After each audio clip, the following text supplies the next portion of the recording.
Okay, you're a goon, but what's a goon to a goblin? Nothing.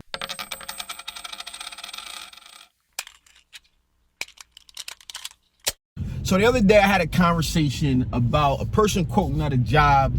He had a heat press and normally did vinyl. And he was going to order some transfers, and he needed to be competitive because the place that he was actually getting the business from previously had used a screen printer. They got like a ridiculous price. So in this video, I'm going to tell you guys how to be competitive with your local cheap screen printer with just a heat press right after the intro.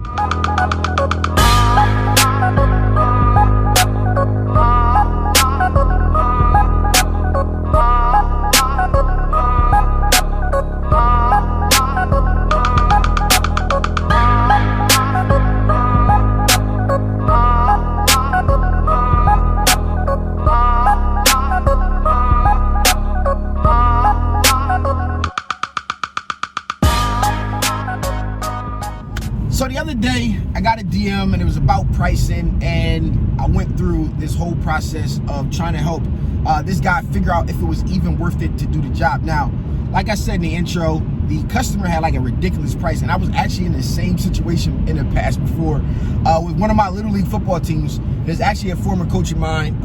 Once he found out I was printing shirts, he wanted to bring me to business, and I think I quoted him at like $5 a shirt for what he wanted, and then he came back and the print prices was like $385 for light garments and like $415 for like dark garments or something like that.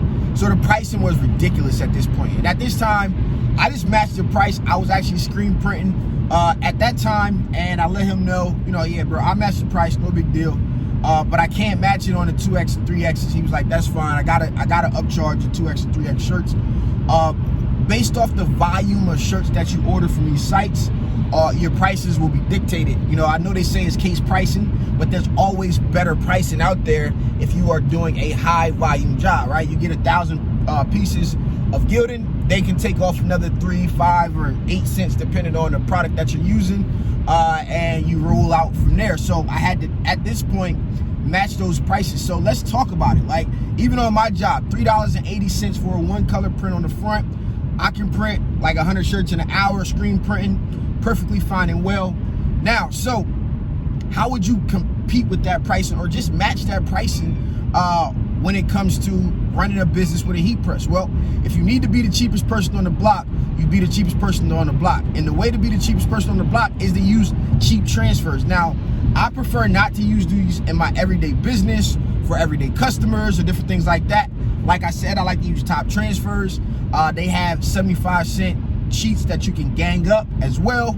And I like to use those transfers because the reason I didn't like the 15-cent transfers was because of the print quality. On dark shirts, I didn't find, like I did some orange ones or whatever the case was, and I didn't find that the print opacity was good enough, right? And I feel confident with top transfers, and who I am affiliated with as well. But if you want to be cheap, you got to go the cheap route, right? I wouldn't use the 15-cent transfers for my brand or things that I personally want to sell retail-wise in volume. But we're talking about being the cheapest guy on the block. If that's the only way that you can make money in your area, how do you compete with the cheap screen printer from your area? And right now, the screen print industry is noticeably down for the smaller businesses because schools and places aren't fully open, or they're trying to get back into schools. Sports and events that you would normally print for are down. So a lot of them out here are struggling, and it's a noticeable difference around the industry, right? So this is where we are at an advantage, right? They're trying to waiting out to see when these things open back up, but it's gonna be a while. So take advantage of it right now. So in the case of this guy who needed to price this job, I think it was a 2-color front, 2-color back for $6, right? Now, you take that into consideration. This is a very, very low price, right? And would I match that? Depending on where I am in business. And what I actually recommended to him was that he actually go ahead and do the job. I think he would have profited like $1 or something per shirt, but I thought it was very, very, I thought it was good for him early on in his business to match the price just to gain the customer and hope down the lines that he can figure something out which we talked about some ways to figure this stuff out to end up making that customer happy and providing them these work. So what would you do in this case? Well, there are companies out here like F&M Expressions, like 613 Originals, who sell 15-cent transfers. Both these companies were started out by the same person, and I believe F&M has a 2-color for 75 cents. So this would be a product that I would use in this matter and cut out the middleman, right? Like, everybody wants to talk about cutting out the middleman, but the transfer company actually gives you a better price for the most part than they will if you were actually going to screen print it, right? Like, no screen printer out here in your local area is gonna print for 15 cents. Makes no sense. No screen printer in this industry is gonna print 2-color print for 75 prints. Maybe if you got a couple thousand or something like that, you can get them lower. But in all actuality, the business that we're running from home, for the most part, is not 1,000+ pieces. May not even be 500+ pieces. I've done 500+ plus pieces jobs, or whatever the case is. So you're not gonna get it that low, but you get to put this money back in your pocket when you need to be the cheapest, right? So if I'm using a 15-cent transfer, I'm charging $3.80. The first thing that I need to do is I need to get proper pricing for t-shirts.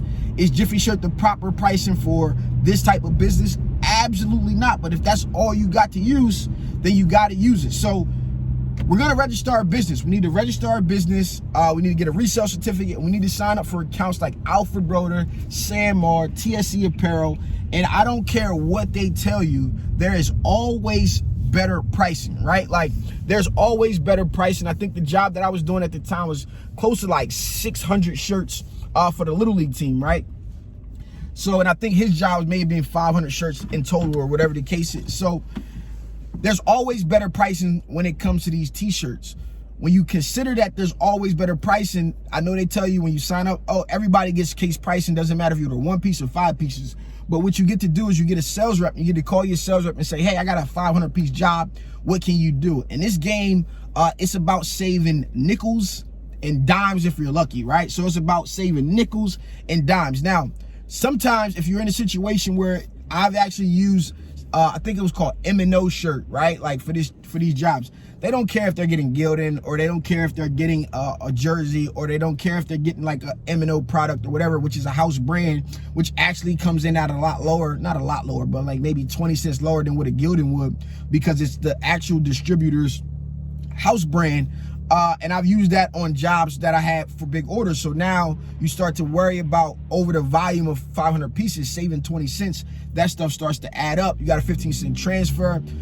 Now, for the most part, you know, maybe a printer will charge you $1. Maybe you can get them even under $1, right? But now, 15 cents, you get to use that dollar as a press charge. If you can press, let's say, slow, a shirt a minute. Let's just say 50 shirts an hour.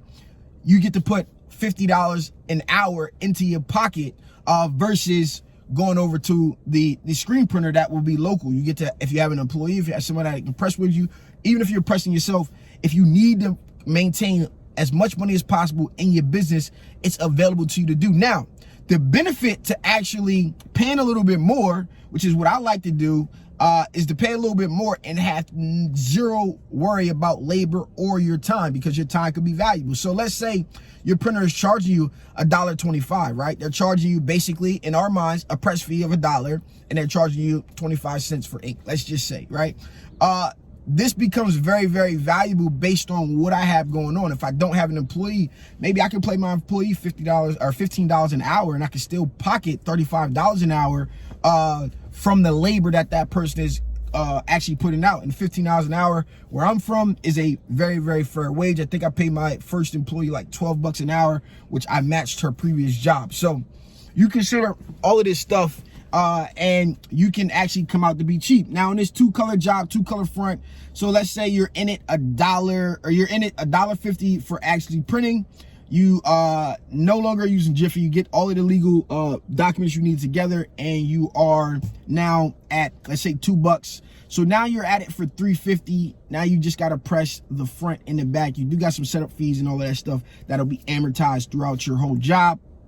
So now you have $1.50 for the print. You got $2 for the shirt. You're at $3.50. Now you're in position. I don't know if he was profit. I don't know if it was $6 or $5. Let's just say it was $6. If it was $6, you're now profiting $2.50 per shirt. If it was $5, you're profiting $1.50 per shirt. And you can now put, you know, basically at $2 a shirt or $2.50 a shirt, $2 a shirt, that's $1,000 that you get to put in your pocket, and you spend the time doing the labor and knocking these things out. So if you need to be the cheapest on the actual block and versus your local screen printer, this is the technique that I would use. I would use these types of printers, and I would use my heat press, and I would rock out with it, right? If I didn't want to do any labor, if I had a local screen printer that was giving me a good price, I would use them, and keep in mind that I'm doing no labor. So just imagine, I don't think there's a screen printer in the world that's going to charge you $2 $1.50 for 2 colors on the front and on the back, right? For just 500 pieces. You may be able to get it pretty low, but I really, really doubt it, that it would go that route, just off the bat, right? Like, there are some great pricing and different things out here, so you consider those things and you will become the cheapest on the block. I'm about to run in the house, grab some transfers, and I'll be back in 2 seconds to show you guys what I have. So I'm back. So here, now these are from like super old jobs, but here will be a basic 1 color print. Here's another basic 1 color print. And these could be from Top Transfers. They could be from 613 Original. It could be from FN Expressions. They could be from Transfer Express. Here, and then here is a large sheet, which is a gang print sheet that I always keep extras around. And this was a gang print for a high school team. And this is the biggest sheet from Top Transfers, 12 by 16, or no, 12 by 18 rather. And you can gang it up as much. I think these are $1.50. So basically each one of these prints become 50 cents. And you think about it that way. So you got these options for you. I've actually done some things in the past where I've ordered 1 color prints, and then I also ordered like to make it 2 color because of the design, where I had this chicken that kind of fit in between these 2 pieces of text. So I would go ahead and print the 1 color print, and then I had cut up a bunch of little designs like this, and in between the letters I would just put the purple chicken in between it, and I ran a job that way. So you got to get creative with these prints. But if anybody out here is telling you that you can't be competitive with the heat press to a local screen printer and actually make it cost yourself less, they're completely wrong. They're false, right? Like, if I needed to be the cheapest guy on the block, I would go with one of these cheap routes. Again, I've said repeatedly that Supercolor is not the most cost-effective route for things that do not have a lot of colors. So you need to figure out which company that you like, you can rock with, and who you want to use going for stuff like this. So if you guys got any more questions when it comes to price or anything like that, let me know down in the comments below. Hope you guys enjoyed this video. This has been your boy Stan Banks from T-Shirt Side Hustle. Peace.